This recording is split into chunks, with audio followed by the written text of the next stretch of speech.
It is Vinod Acharya. Plus one में जो first unit हमारा चला हुआ है, इस फर्स्ट यूनिट में अब तक हमने देखा कि जो पोर्शन अभी करंटली हमने डिस्कस किया है कि डिफरेंट फिजिकल क्वांटिटीज हमारे पास हैं और उन फिजिकल क्वांटिटीज के डायमेंशनल फॉर्मूलेज हमने देखे।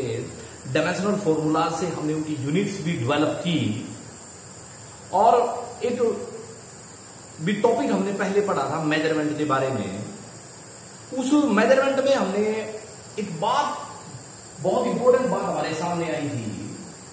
हमने एक फिजिकल क्वांटिटी थी हमारे पास और उसका नाम दिया था हमने Q, and Q is equal to NU।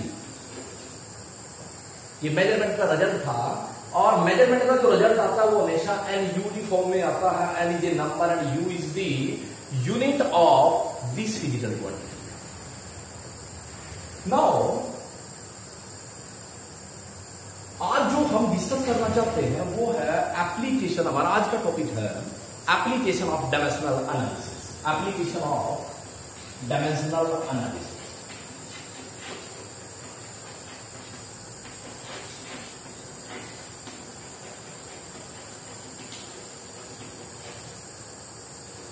Application of dimensional analysis, and the first one is conversion of one system of unit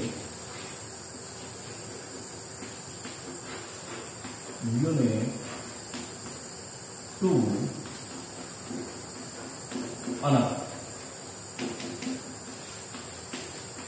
इसका मतलब ये हुआ conversion of one system of unit कि हमारे पास एक फिजिकल क्वांटिटी है, उसकी जो यूनिट हमें दी हुई है वो एक सिस्टम में दी हुई है और उस सिस्टम को अब उस यूनिट को आपने दूसरे सिस्टम में कन्वर्ट करना है with the help of dimensional analysis. For example कि हमें ना लेंथ दी हुई है और वो 1 मीटर है। 1 मीटर इट मीन्स लेंथ, या तो हम बोल दें ऐसा ही सिस्टम में 1 मीटर है और सीजीएस में कितनी होगी, और हमने यहां डैश लगा दिया और यहां लिख दिया सीजीएस में सेंटीमीटर होगी। ये हमें पहले ही पता है कि 1 मीटर जो है वो 100 सेंटीमीटर के बराबर होता है। 1 मीटर 100 सेंटीमीटर के बराबर होता है। इससे हमें ये पता चल रहा है कि हमारे पास ऐसी सिचुएशन आती है जब हमें जो फिजिकल क्वांटिटी हमारे पास होती है उसको एक सिस्टम से दूसरे सिस्टम में कन्वर्ट करना पड़ सकता है। ऐसी प्रॉब्लम हमारे पास आती रहती है और ऐसी सिचुएशन से हमें बाहर जो निकालता है वो निकालती है डायमेंशनल एनालिसिस। तो हमारी पहली जो एप्लीकेशन है डायमेंशनल एनालिसिस की वो हमें बताती है कि डायमेंशनल एनालिसिस की सहायता से हम वन सिस्टम ऑफ यूनिट से अनदर में, अदर सिस्टम ऑफ यूनिट्स में जा सकते हैं। और इसका जो आधार है इस पहली एप्लीकेशन का वो ये आधार है कि जो से हमने पढ़ा था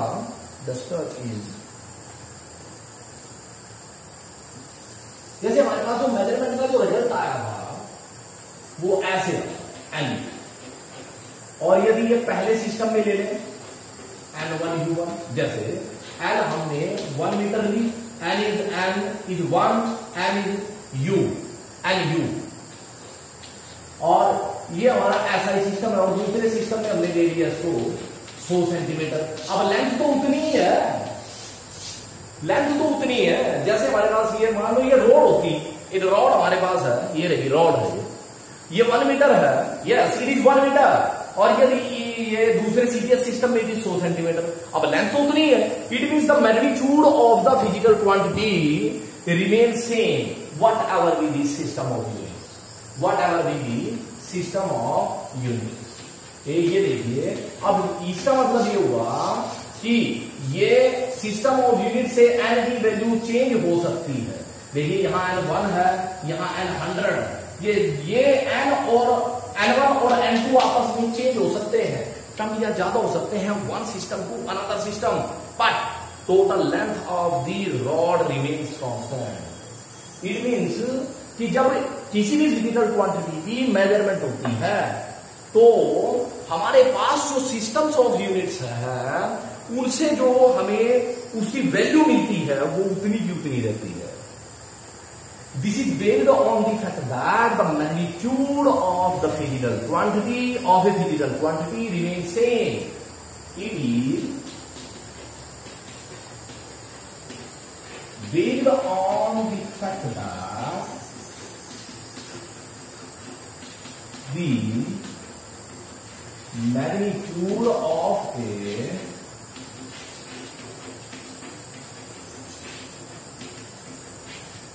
physical quantity remains same whatever is the unit, whatever is the system of unit. इसका मतलब ये हुआ कि यदि हमारी फिजिकल क्वांटिटी है Q और वो पहले सिस्टम में है N1U1 और दूसरे सिस्टम में है वो N2U2, तो दोनों बराबर हैं। अब ये देखिए, जैसे हम यहाँ अपने जो उदाहरण हमने दिया है वो दिया है 1 metre is equal to 100 centimetre. Yes, देखिए N भी चेंज हुआ, U भी चेंज हुआ, पर लेंथ उतनी की उतनी है। लेंथ रियल में जो वैल्यू है, रियल में फिजिकल क्वांटिटी की वैल्यू उतनी की उतनी है।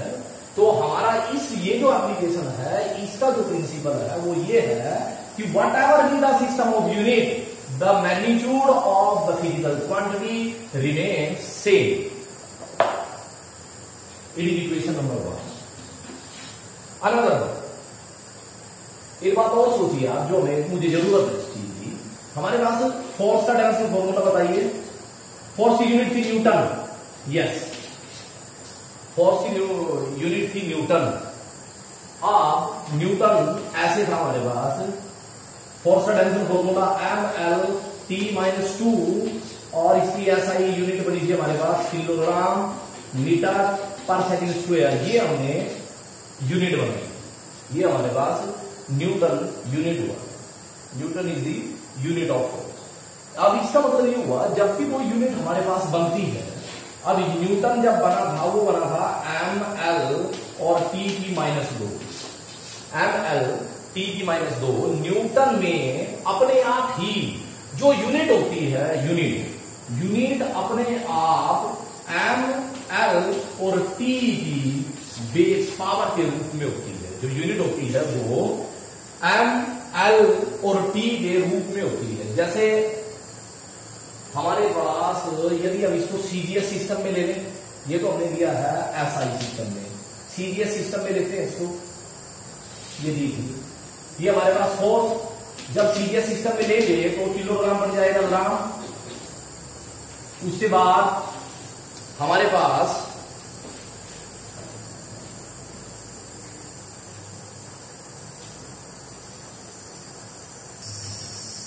यस, फोर्स का डायरेक्शन ध्यान से देखिए, ये फोर्स का डायरेक्शन फॉर्मूला, फोर्स की SI यूनिट न्यूटन, और न्यूटन हमने न्यूटन बराबर आया किलोग्राम मीटर पर सेकंड स्क्वायर। और यूनिट को हमने ऐसे दिखा दिया, इसमें M1 है, L V1 है और T minus.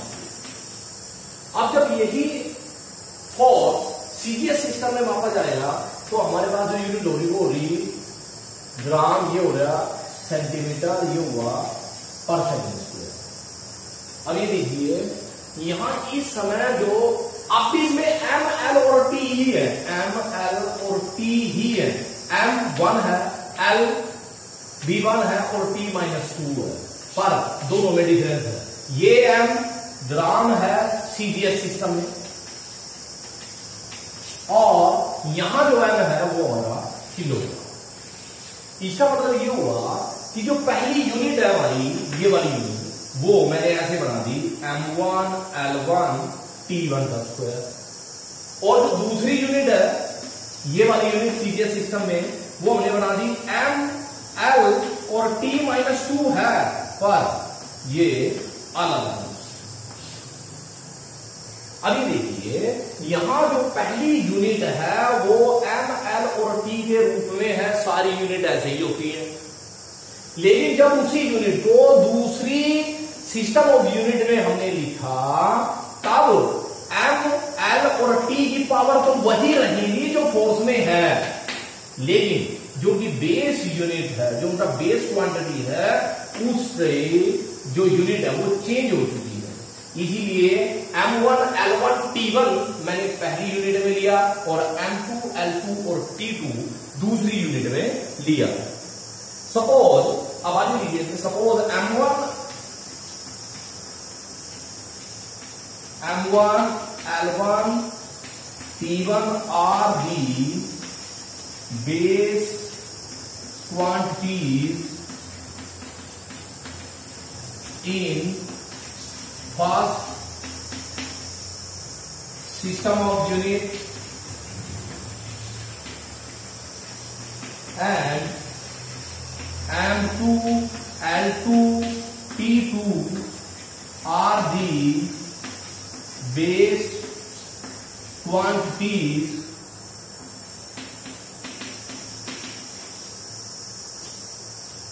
in second system of unit. Then U1 is equal to M1 L1 T1 और इनकी पावर कितनी लगेगी? यदि हमारे पास ये फिजिकल क्वांटिटी होती फोर्स तो हमारे पास M1 L1 और T की पावर -2 लिखता, पर ये तो हमारे पास अब फिजिकल क्वांटिटी तो नहीं है ना, ओरिजिनल नहीं है, हमने सिर्फ माना है इन जनरल फिजिकल क्वांटिटी है, तो हमने पावर ऐसे लिखी। ये M1 है, पहला सिस्टम में जो मास है वो M1 में मापा जाता है और जो लेंथ है वो L1 उसकी बेस क्वांटिटी है, ये T1 है और उनकी जो वैल्यू है ऊपर पावर है वो ABC है। Similarly we have U2 M2 L2 T2 power वही रहेगी, फिजिकल क्वांटिटी सेम है, सिर्फ सिस्टम ऑफ यूनिट बदला है, सिर्फ सिस्टम ऑफ यूनिट बदला है। ABC what is ABC? ABC are the dimension of MLT in both the system, where ABC are the power of MLT respectively in both the system. In both the systems. Put these values in equation 1. Put these values in equation 1. Then we have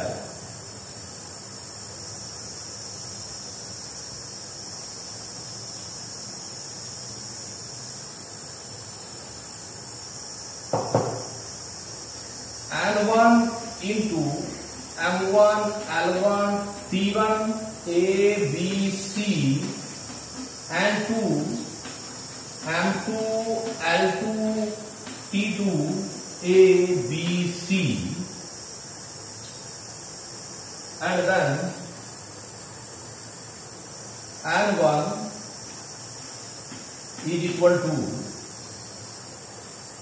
जैसे हमारे पास अब इधर देखिए N1 U1 is equal to N2 U2, समझने के लिए हमारे पास ये वैल्यू है, इट मीन्स ये वैल्यू फिजिकल क्वांटिटी की वैल्यू है जो पहले सिस्टम ऑफ यूनिट में हमें मालूम है, हमें दूसरे में चाहिए, दूसरे की पता है, जैसे ये SI में है हमारे पास, CDS में चाहिए, तो ये सिस्टम को पता है, हमें N2 की वैल्यू निकालनी है। तो N2 की वैल्यू क्या बनेगी? N1 U1 divide by U2, that is N2। तो यहां से N2 की वैल्यू क्या आएगी हमारे पास? N2 की वैल्यू आई N1 into M1 L1 T1 ABC divide by M2 L2 T2 और ये ABC, और हमारे पास N2 की वैल्यू आई N1 M1 by M2 power A L1 L2 power B T1 T2 power C। अब and what is N2? N2 is the numerical value in the measurement of physical quantity in the second system. What is N1? N1 is the numerical value of the measurement of the physical quantity in the first system. अब हमारा बोलने का जो अभिप्राय है मेरा वो ये है कि पहले सिस्टम में हमें वैल्यू पता थी और हमने दूसरे सिस्टम में उसको प्राप्त किया। N1 U1 ये वैल्यू हमें पता थी, दूसरे सिस्टम में हमें जाना था, सिस्टम उसने बताया है कि ये सिस्टम हमारा सीजीएस वो एसआई है या एमकेएस है, ये सिस्टम को बताया उसने, और अब हमें सीजीएस सिस्टम में जाना है, ये भी उसने बता दिया। अब हमें सिर्फ N2 की वैल्यू चाहिए थी, और N2 की वैल्यू का जो फॉर्मूला हमारे पास आया है वो N2 बराबर आया हमारे पास N1 M1 by M2 power A, L1 by L2 power B, T1 by T2 power C। अब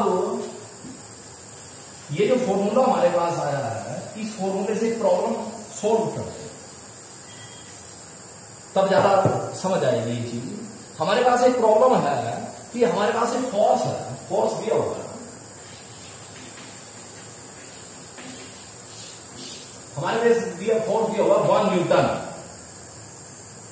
ये लीजिए 1 न्यूटन, और इसको हमने यहां लिखा हुआ डाइन, डाइन DYNE डाइन।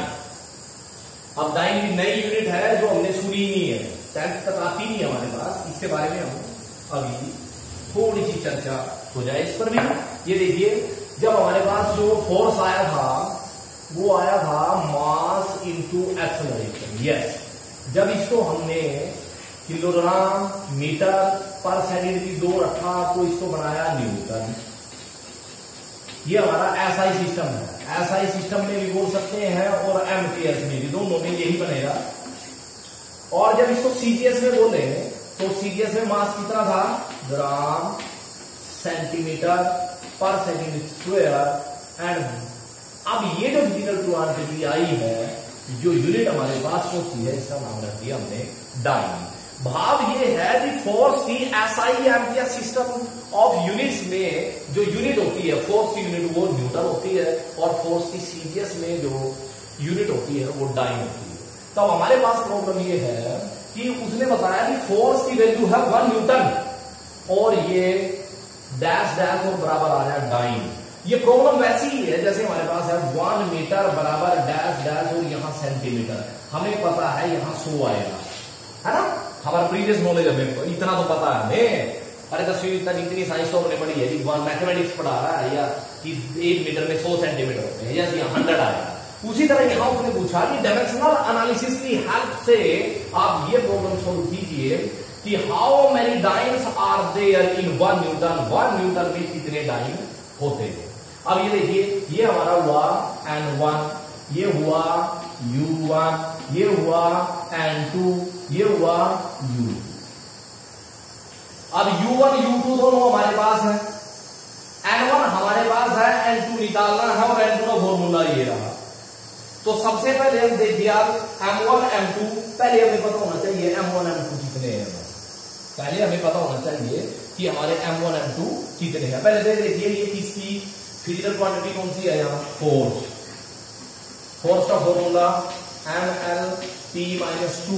यहां से हमें पता चला कि A तो है 1, याद कीजिए ये M1 की वैल्यू, M1 की पावर 1, ये L की पावर 1, इट मीन B बराबर 1, T की पावर C थी, that is -2, that is -2। A, B और C की वैल्यू हमारे पास आ चुकी है। अब देखिए, अब हम ये चाहते हैं कि हम एमकेएस सिस्टम से या एसआई सिस्टम से सीबीएस सिस्टम में जाएं, तो इस वाले जो सिस्टम्स हैं उनमें हमने ले लिया M1, L1, T1, ये इधर वाले में, इधर वाले में है M2 जो डाइन है, L2, T2। अब ये देखिए, एमकेएस में जो M1 मास है वो किसमें मापा जाता है, किलोग्राम, ये मीटर, और ये टाइम 1 है। इधर सीजीएस सिस्टम है ना, तो ये वाला सीजीएस सिस्टम है, इधर आया ग्राम, ये आया 1 सेंटीमीटर, और ये आया 1 सेंटीमीटर, ये दोनों बराबर। अब एन टू की वैल्यू निकालिए। एन टू की वैल्यू हमारे पास बनेगी इस फॉर्मूले में पुट कीजिए, एन टू बराबर एन वन बताइए कितना हमारा 1, M1 है 1 किलोग्राम डिवाइड बाय M2 कितना है सीजीएस में, M2 का मतलब मास, वो भी दूसरी यूनिट्स में, दूसरी यूनिट में मास ग्राम में मापा जाएगा ये, और उसकी पावर 1, पावर ए है ना, और ए हमारा 1, बी भी 1 है हमारा, तो यहां L1 है 1 मीटर में मापा जाएगा, और वो उधर सेंटीमीटर, लो L की पावर 1। फिर आया T1 T2 दोनों ही तरफ 1s और 1s, ऊपर आया -2। अब इसको सोल्व कीजिए, ऊपर किलोग्राम है नीचे ग्राम, ये मैंने 1 लिख दिया है, चाहे आप 1 भी नहीं लिखे तब भी कोई प्रॉब्लम नहीं है। अब हमारे पास ये आया ऊपर किलोग्राम नीचे ग्राम, तो ऊपर भी अपने ग्राम चेंज कर दिया, 1 तो L1 था हमारा, ऊपर आया 10 की 1000 ग्राम होते हैं ना, 10 की 3 ग्राम डिवाइड बाय 1, ये हुआ ऊपर 10 की 2 सेंटीमीटर डिवाइड बाय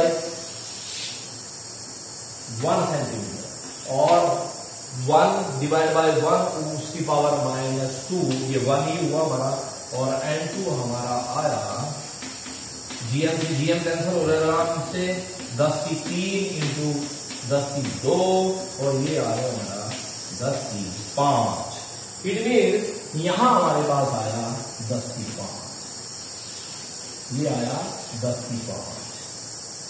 तो it means 1 newton is equal to 1 newton,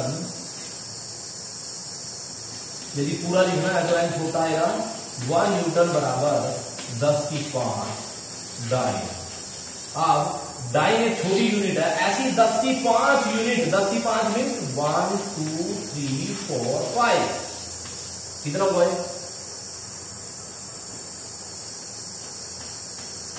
1 lakh dine मिलकर 1 न्यूटन बना, 10 की 5 डाइन आपस में मिलकर 1 न्यूटन बनाती है। तो 1 न्यूटन, प्यारे बच्चों, हमने ये हमारे पास था एसआई सिस्टम में, एमपीएस सिस्टम में फोर्स की यूनिट थी, और उसको हमने सीजीएस में बदलना था, हमने उसको डायमेंशनल एनालिसिस की सहायता से बदल दिया। और इसका बेस क्या रहा हमारा बेस ये था, इसका प्रिंसिपल ये था कि मेजरमेंट का result what ever be the choice of the system of units is always remain same, कि हमारा जो मेजरमेंट का जो रिजल्ट है वह हमारी यूनिट्स पे डिपेंड नहीं करता, हमने इसको ऐसे लिखा था।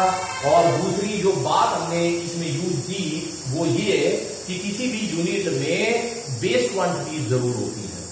अब हमने इसीलिए हमने U1 को ML और P की फॉर्म में लिखा था, उसी तरह U2 को हमने MLT की फॉर्म में लिखा, इसमें हमने M1 L1 T1 लगाए, इसमें M2 L2 T2 लगाए हैं, ताकि एक दूसरे से डिफरेंशिएट हो सके। पहले सिस्टम ऑफ यूनिट में मास इस तरह मापा जाता है, दूसरे में ऐसे मापा जाता है।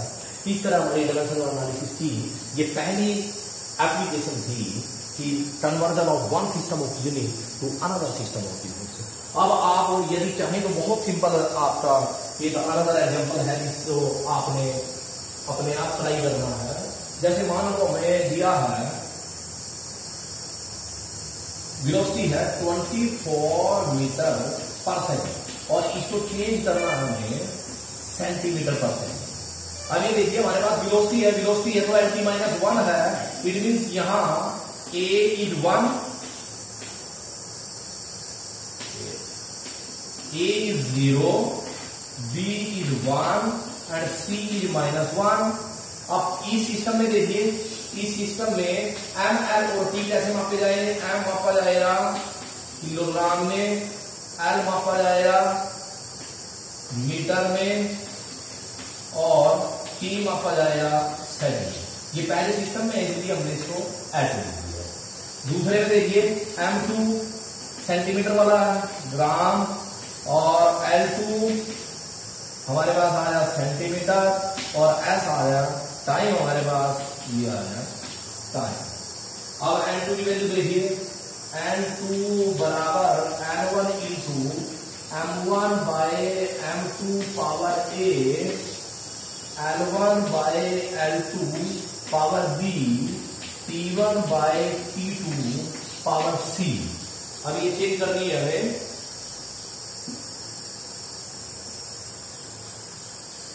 अब ये आया हमारे पास m1 कितना है हमारे पास, ये 24 है, 24 है। m1a हमारे पास 0 है, तो ये सारी यदि यहाँ 0 आया तो ये सारा 1 हो गया, तो हमने इसको लिख दिया 24 इंटू 1 और 1। अब ये हमारे पास आया l1, l1 कितना हमारा 1 मीटर डिवाइड बाय इधर से 1 सेंटीमीटर, और पावर कितनी है b की पावर 1।